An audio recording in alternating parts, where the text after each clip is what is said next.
Jai Mahamaya Ki Jai. Today we're going to begin a beautiful story from the Srimad Devi Bhagavatam. It's definitely maybe my favorite. It's a bit long, so it may be a couple of different discourses. And I thought I would focus on our beautiful painting we have here of Mother Durga, since we'll be talking about Mother Durga. And that's who we've spoken about a lot in the Chandipat, Mother Durga who destroys confusion. This is a beautiful painting by Rita Peralt, a devotee who lives in Creststone. Once in Kosala, in the city of Ayodhya, there lived the noble king Durvasandi. He was a king of Dharma, and Kosala flourished during his reign. The king had two beautiful wives, Manorama and Lilavati, who were the delight of his days and nights.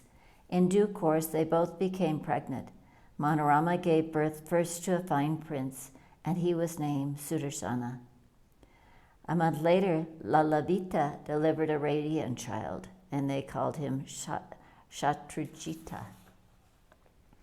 As the two children grew, it turned out that Shatrujita was by far the handsomer of the two, and he was the one with the gifted tongue. Soon there was no doubt which of them were the favorite of the people, the minister and the ministers. They all openly preferred Shatrujita to his less charismatic older brother. Sadly, even the king was partial to his younger prince. Now the king was a keen hunter, and one day in the jungle he and his party wounded a lion with their arrows. Roaring, the beast escaped into thicket of the jungle. Though there was hardly a more dangerous sport than this, the king insisted that they follow the lion and kill him. Typically, the king led the hunters himself. The wounded lion left a trail of blood that was easy to follow, and the king and his party went after him. Suddenly, in a small clearing, with a shattering roar, the lion charged. Durvasandi drew his sword in a flash and stood his ground, like a lion himself. His hunters shot 100 arrows at the animal in a flurry, but the king of the jungle leapt at the king of men, and they fought like ancient enemies. The others could not shoot at the lion anymore for fear of striking their king. Man and beast rolled on the ground together, both roaring, until the king plunged his sword deep into the lion's heart, and the lion tore out the king's throat. Then both lay dead, their bodies fallen across each other. Word flew back to the palace in Ayodhya, and the city was plunged in mourning. Vasishtha, who was the Kalguru of the kingdom, arrived in the area and performed the last rites for the dead king. His body was cremated in the jungle's heart, as though on a field of war where he had fought his final battle. Though Shatrujita was a great favorite with the people and even with the king's ministers, there was no question that the older prince, the quieter Sudarsana, would now be king.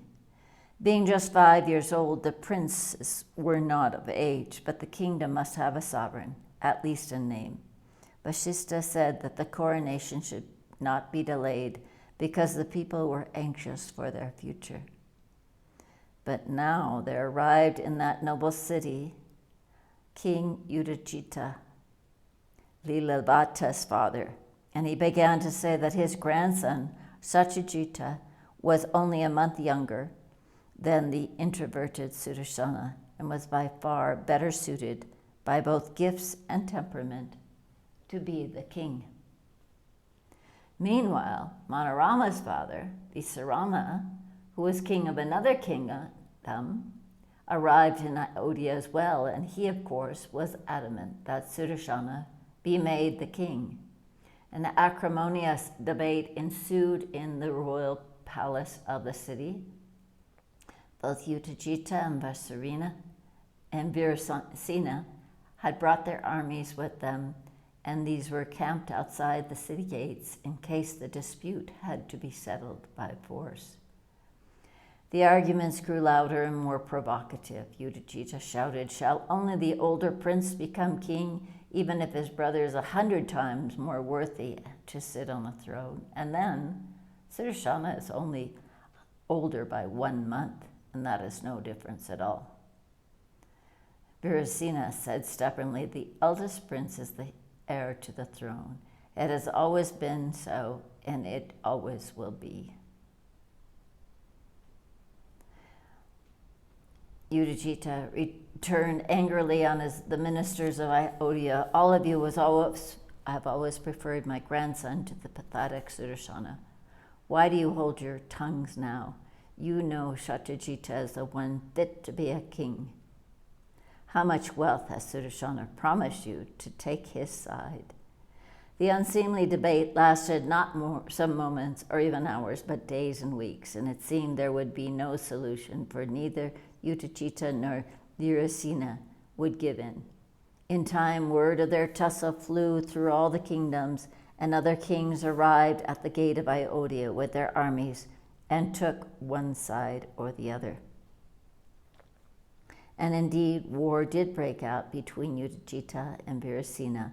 The two armies fell on each other and let flow a tide of blood.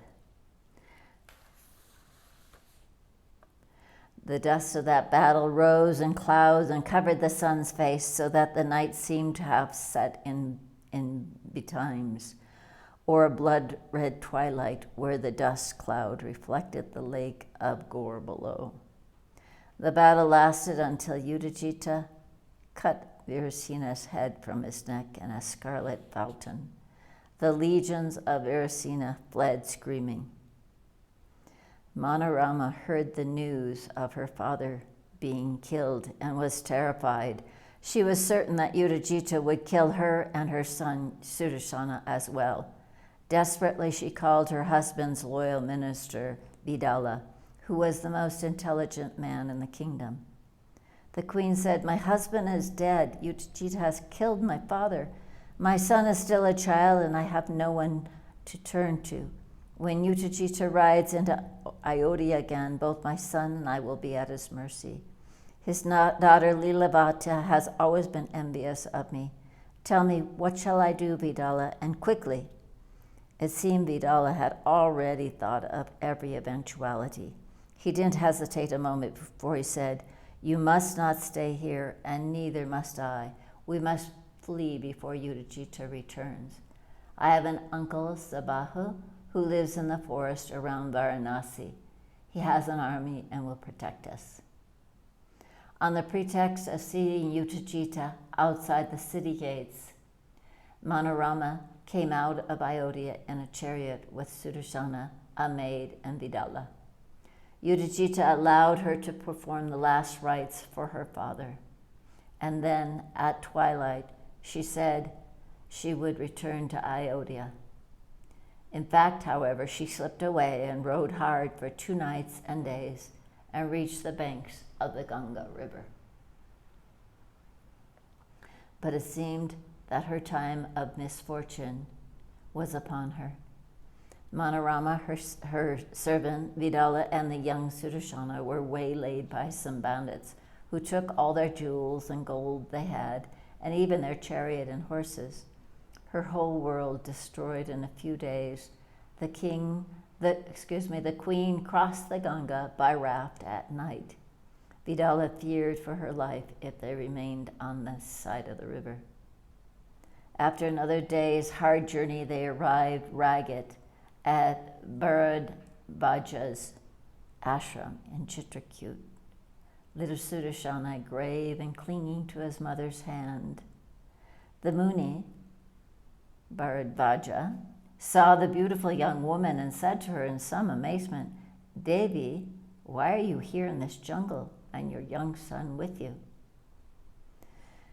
Now all her grief burst from her. She began to sob uncontrollably and could not even answer the august Muni.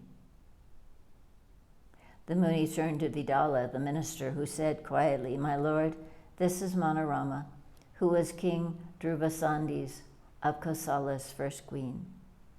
Vitala told the rishi all that had transpired in Ayodhya after the king's death.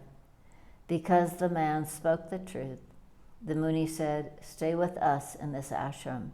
You have nothing to fear here, and I promise you that one day Sudarshana shall be king of Ayodhya."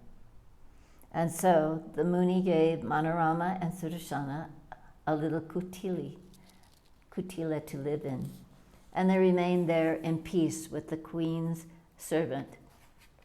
Vitala also stayed on in the ashram, for he could not go back to Ayodhya. Utajita went back into Ayodhya in triumph, and he asked for Manorama and Sudarshana.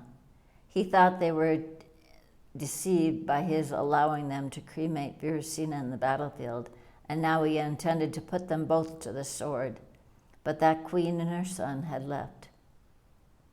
Kosala must have a king, so on an auspicious day, Udajita had his grandson, Shatrajita, crowned in Ayodhya.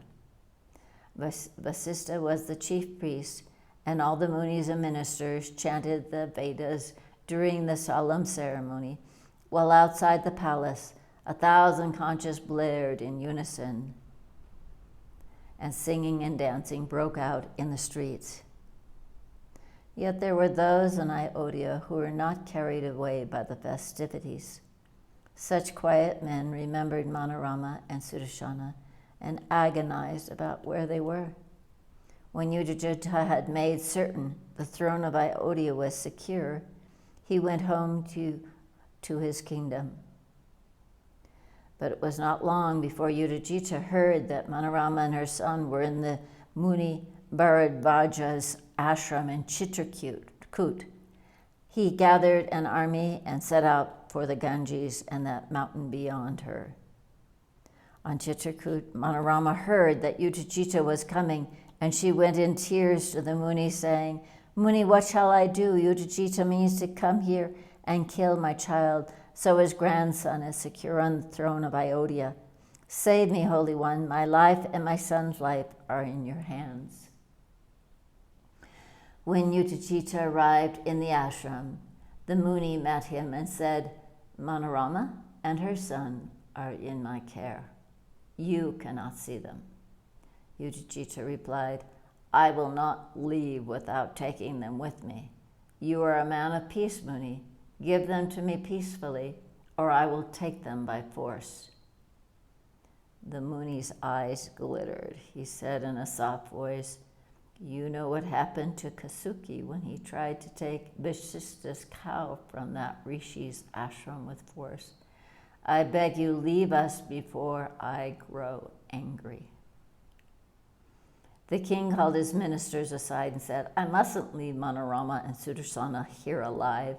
Even the weakest enemy can grow strong in time and become a threat. I have killed Virasena. If I spare Manorama and her son, one day they will surely come for my head and my Shatrajutas. I must take those two from here and kill them. There are no soldiers in this old hermit's ashram to prevent me." But his ministers said to him in alarm, "My lord, never be so rash.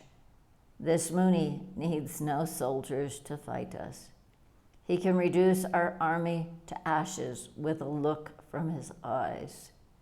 If the Muni protects Manorama and her son, we can do nothing to harm them. Moreover, my lord, Manorama has no wealth of any kind. Her son can never be a threat to us. All this world spins around on the wheel of fate. Be merciful today and ask for the Muni's blessings, and let us leave here in peace." Utajita struggled a moment with his Kshatriya nature, then fell at the Muni's feet and asked his pardon and blessings, which that kindly rishi gave, and the king went back to his kingdom. Manorama wept in relief, and she also prostrated herself before the Muni in gratitude. Sudarshana grew in that sanctuary like the moon waxing. His inseparable companions were the rishis' sons, and it was a joy to see those children at play together. Mother Durga Mata Ki Jai, Ma Lakshmi Mata Ki Jai, Ma Saraswati Mata Ki Jai, Ma Kali Mata Ki Jai, Bole Baba Ki Jai. To be continued.